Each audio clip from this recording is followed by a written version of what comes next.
गांधी जयंती और शास्त्री प्रति श्रद्धा जणाई जय हिंद भारत ओडिशा शाखा पक्षर स्थानीय गोपबंधु आयुर्वेदिक महाविद्यालय परिसर में प्राय 25 जन को गांधी स्मृति सम्मान में सम्मानित कर रक्तदान स्वच्छता सामाजिक सुरक्षा देउथिबा विभिन्न अनुष्ठान और व्यक्तिविशेष को सम्मानित कर एक कार्यक्रम में समाज में प्रतिष्ठित व्यक्तिविशेष मानकर अभिज्ञता और समाज गठन में युवपीढ़ी भूमिका संबंध में आलोचना कर पिलांक मध्यरे महात्मा नाम एक चित्रांकन प्रतियोगिता आयोजन कर कृति प्रतियोगी को सम्मानित कर कार्यक्रम में राज्यसभा सांसद सुभाषिष खुंटिया विनोद कुमार पंडा चक्रधर महापात्र राजेश कुमार मिश्र कैलाश चंद्र टिकायत राय शिवप्रसाद मिश्र मधुसूदन सिंगारी संजीव पात्र प्रमुख उपस्थित थे। संयोजक संजीव रथ शर्मा मंच परिचालना सह धन्यवाद अर्पण करते। आज गांधी स्मृति सम्मान आयोजन कर गोपबंधु आयुर्वेदिक कॉन्फ्रेंस हॉल ठारे निहाती पक्षे जो देशात्मक बहुत मनोभाव जो पिला भीतर अच्छी जागृत करने अनुष्ठान तरफ एक अभिनव प्रयास एवं सबू वर्गर लोक मानू एठिकी डाकी सम्मानित डिबेट तेणु आगामी दिन में जो गांधी प्रति जो भल पाइबा जो देश प्रति जो अवदान मन रखापी आज गांधी जयंती ये अनुष्ठान तरफ एक अभिनव प्रयास। जय जगन्नाथ। जेहेतु आज आमर अक्टोबर 2 गांधीजी जन्मदिन एवं आमर देशर लाल बहादुर शास्त्री जन्मदिन ता उपलक्षे ये संस्कृत आमर आयुर्वेदिक कॉलेज ठारे एक कार्यक्रम आयोजन करा आमर पुरीर मृत्यु रथ शर्मा संजीव कुमार रथ शर्मा अनुकूल एटी मत उपस्थित रहा अनुरोध करते से उपस्थित थी एक बहुत भल कार्यक्रम है गांधीजी मार्ग में चलने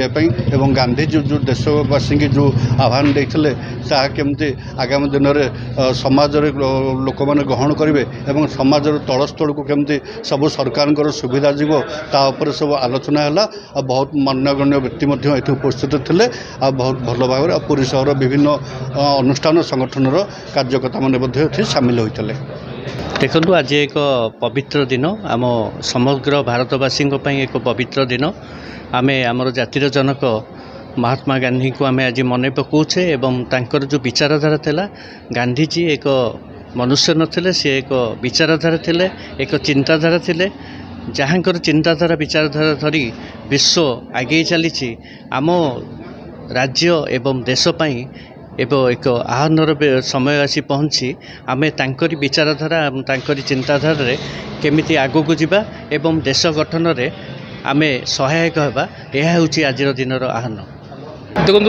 गांधी स्मृति सम्मान आज गोटे पवित्र दिन और गांधी जयंती शास्त्री जयंती तेणु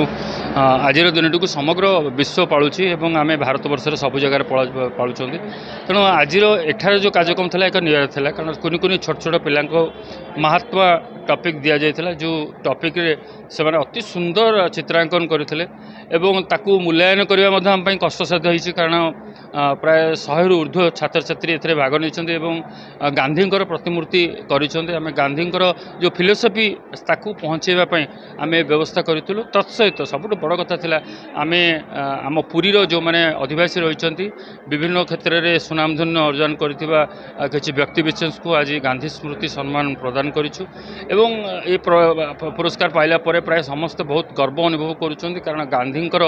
स्मृति एक सम्मानित हवा एक गौरवर कथा से जहाँ हो पछे कुनि कुनि पिला माने सेमानक चित्रांकन एवं जो प्रतिभा मानक आम देइछु ये प्रतिभा सम्मान अति उच्च कोटि रही गांधी प्रतिमूर्ति समस्त के दि जाइए एवं मते जहाँ लगुच एभली कार्यक्रम पूरी एक निरा थिला विभिन्न कार्यक्रम आज दिन जाक चली अन्य अनुष्ठान कर्मकर्ता मैंने आसी समुद्र कूल सफाई ठार आरंभ कर मिनी माराथन ठार आरंभ कर रक्तदान शिविर आरंभ कर विभिन्न कार्यक्रम हाथ को नि जाइथिला एवं आज यही जगह स्मृति सम्मान देला परे से माने अत्यंत खुशी होती एवं विभिन्न अनुष्ठान कर्मकर्ता मैंने जो पाई निज पाखु पाई एवं गांधी स्मृति सम्मान पाई से बहुत गर्व अनुभव कर विशेष भाव में बहुत बहुत धन्यवाद देवी अनुष्ठान मानक जो मैंने आज गांधी दिवस ये भाव में गांधी जयंती गांधी को मन पकई गांधी फिलोसफी को आज मन रखिंट तेणु से बहुत बहुत धन्यवाद देवी और आपको बहुत बहुत धन्यवाद देवी आप शेष पर्यंत अपेक्षा करते देखुले केते प्रकार प्रतिभा को आम देचु बहुत बहुत धन्यवाद। Thank you.